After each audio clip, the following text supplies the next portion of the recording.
is good, everybody? Welcome back to another My Damn Toys video. Today we have another installment of the Massive Box series. The first episode we did cover Seth freaking Rollins, my man. We burned it down. We took a big old look at all of his figures, some customs, some fix-ups, things of that nature from my personal collection. It was the same box. We're going to use the same box every single time. If you guys missed that first episode of the Massive Box series, be sure to go check it out on the channel. But today, guys, we have the Phenom, the Undertaker. The Dead Man has made his way into the Massive Box series, and we're going to unbox this massive box full of Undertaker figures, taking a look at every single one. I'm going to tell you about it, everything that at least I know about it, and give you my personal opinion of the figure, all of that good jazz, just like we did with the Seth Rollins stuff. So with that being said, guys, let's dive right in. So I guess, guys, we could start off with the first figure right here, and this is the Defining Moments. I could be wrong. I'm pretty sure this is the Defining Moments. This and the San Diego Comic-Con exclusive Undertaker are very similar, and I do think this is the Defining Moments. If somebody can help me out, I'm pretty sure this is it.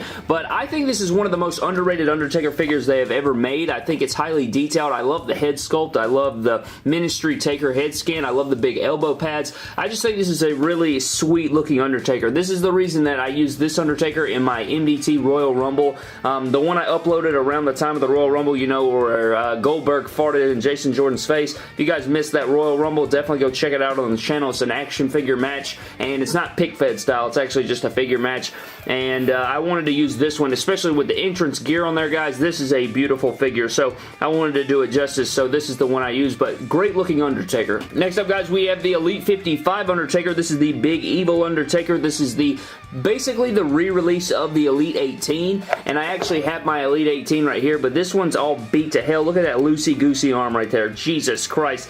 The only difference between these figures really is the side logo. These are from the early 2000s. Right here you can see it says Big Evil, and on this one it says Dead Man Inc.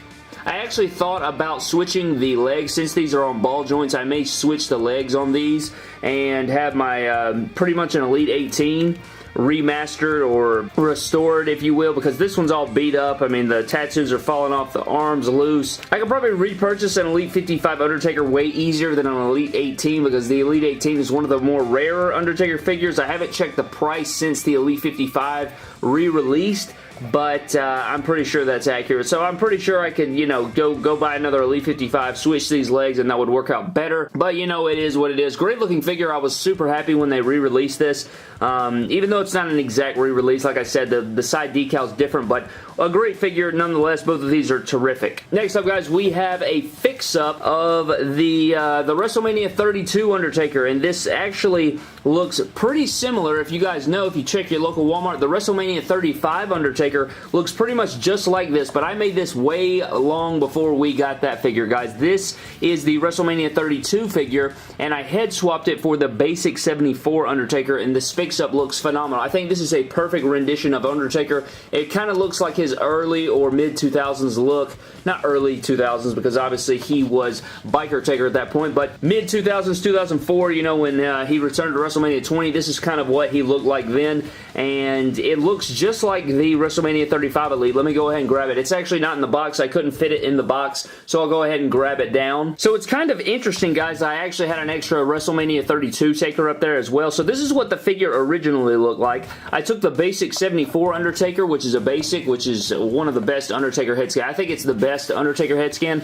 And here is the WrestleMania 35 Elite on the right. And you guys can see when we remove the hat, this hair color looks a lot better to me. I actually like this head scan more. This is the True Effects head scan, and I would like to know down below, you guys like the True Effects or do you like the basic 74? I like the basic 74, man. I just feel like the True Effects may be missing something. I think it may be the facial hair, and the hair is just too light or something. But this is from his match with Roman Reigns, and this is more of just a Taker that I'll use if he ever comes to the pick fed. This is probably the one I'll use if Undertaker ever shows up, but we will have to see about that. But these are your Undertaker fix-ups. Again, favorite Taker outside of that Ministry San Diego or Defining Moments Undertaker, I think this one is my favorite. It just looks so beautiful. It captures Undertaker perfectly in a figure. It's just magnificent. Up next, guys, it looks like we have an early series Undertaker. This is the Elite 8, if I'm not mistaken, and this is the Elite 8 with the entrance jacket on there. I think we may have an Elite 8 in here somewhere without the entrance gear on there, so we'll take a look at that afterwards. Or we can just do it at the same time. You guys can see this is the Elite 8 Undertaker with the entrance gear, and this is the Elite 8 without the entrance gear. And I like this head. head. It's kind of like a grimacing face, and I actually had a fix-up idea. I thought about painting the eyes white, and it would be like he's doing his signature eyes roll in the back of his head thing that, you know, the Undertaker's known for. You can see he has like a red-white demon slash bat graphic on the side. You guys know he always does the demon graphics and stuff like that, the skulls and stuff. This is more of a singlet Undertaker, so probably around 2008, 2009 look, 2010.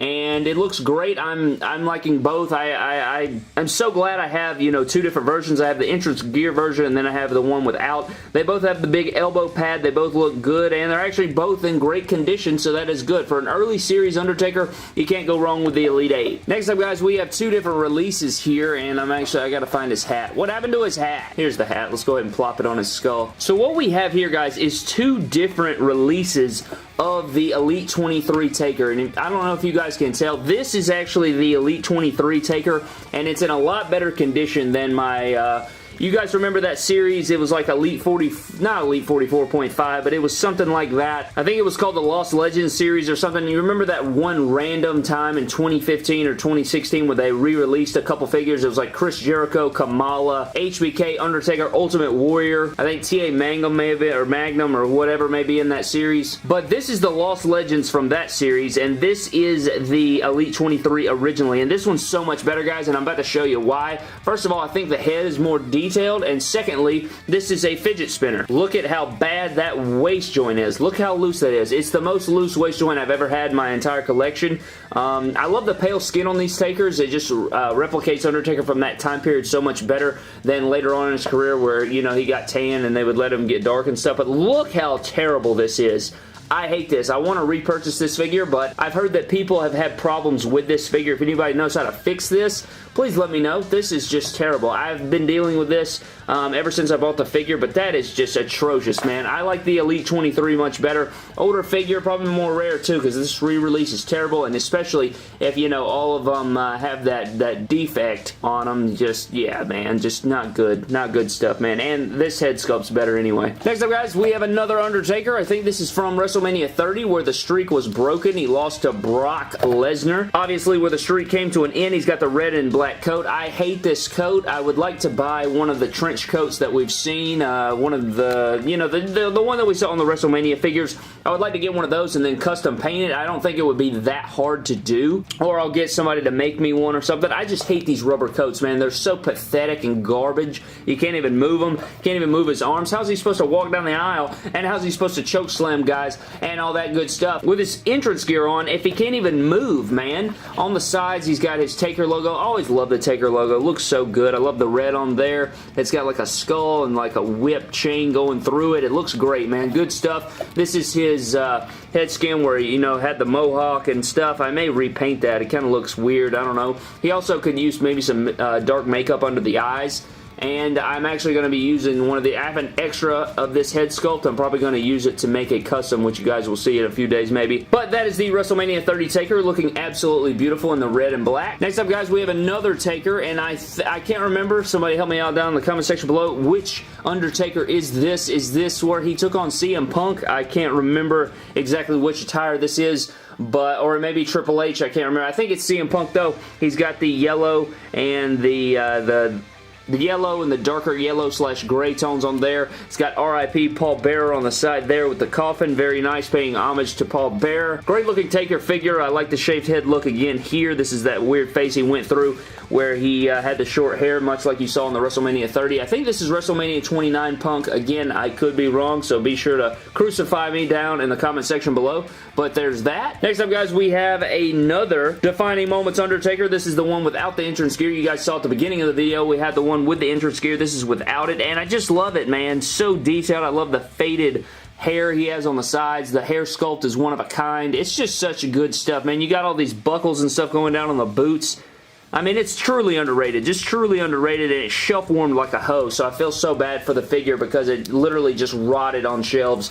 So, it's unfortunate. It's a beautiful-looking figure. It's just, you know, I guess a lot of people just didn't want it, man. It's so sad to see because it's such a great figure. If you guys don't own the Defining Moments Undertaker, definitely go grab it. Next up, guys, we have a Hall of Champions Target exclusive Undertaker. This is where he was a tag team champion with the Big Show in the late 90s, looking good with the red going around. My boy Beast Nation has made some different fix-ups of this figure where he painted the Taker logo on the chest gray. He's done like the green outline. He's done a bunch of different fix-ups. They look fantastic, and I would like to buy a few of these so I can do the same thing. I mean, the Taker shelf is pretty big, but it's not as big as it could be. There's so many different fix-ups and different figures because The Undertaker, obviously, in his long, illustrious career, he's had so many different looks that I want to replicate them all in figure form, but you got the Taker logos and the red outline on the trunks. Very good looking figure. I like the head scan on this one as well, and it's just good stuff, man. Really cool stuff. Next up, guys, I think this, oh my god, he's all beat to hell. This one has like highlighter marks on him and chest marks on him, but I think this is the Elite 1 Undertaker, if I'm not mistaken. It's got the logo on the side in gray there. I actually have another one on the shelf with the trench coat and all that on, and it looks a lot better than this because it's not beat up to hell, but it does have the trench coat on there. But you guys will see here, it's I think this is the first Undertaker head scan, the first Undertaker Elite that we ever got from Mattel. So taking a trip down memory lane, you have the most recent release right here, which is the WrestleMania 35, and then you have the first ever. So pretty cool stuff to see, you know, that time loop there. You have the first and it won't be the last. They love Undertaker. They love pumping out those figures, so we will get more, but it's kind of cool to see the most recent and then the first. And for our last two figures, guys, we have, oh my god, he lost his freaking hat. Put your hat back on. You trying to embarrass me? For our last two figures, guys, we have two different figures. We have the debut WrestleMania 31 Heritage Undertaker Elite. This figure is based off of his debut in 1990, I do believe, but I think it's based off of his look from WrestleMania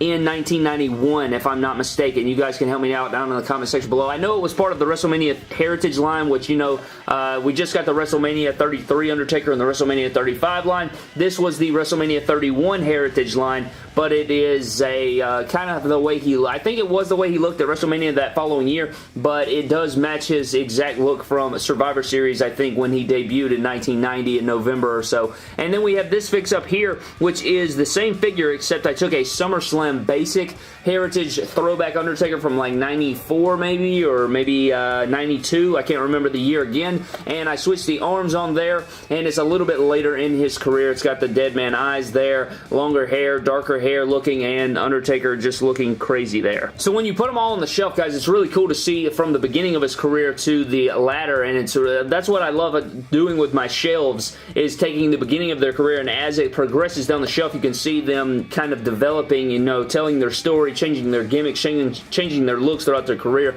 and that's what I wanted to do. So that is the point in collecting all the different figures of different people. But you guys can see here, this is the last two Undertakers that we have in this massive box full Undertaker edition. But that pretty much does it for this episode of the massive box full of action figure series on the Phenom, the Undertaker. Guys, thank you so very much for watching. Comment down below your favorite Undertaker figure from this video, whether it be the debut or the WrestleMania 35 or any of those figures in between. Thank you guys so very much for watching. Subscribe to the channel for more epic WWE figure videos. Comment down below which superstar you would like to see in the next installment of the Massive Box series. Follow me on Instagram and Twitter at MyDamnToys, and I will see you guys in the next video. Thank you.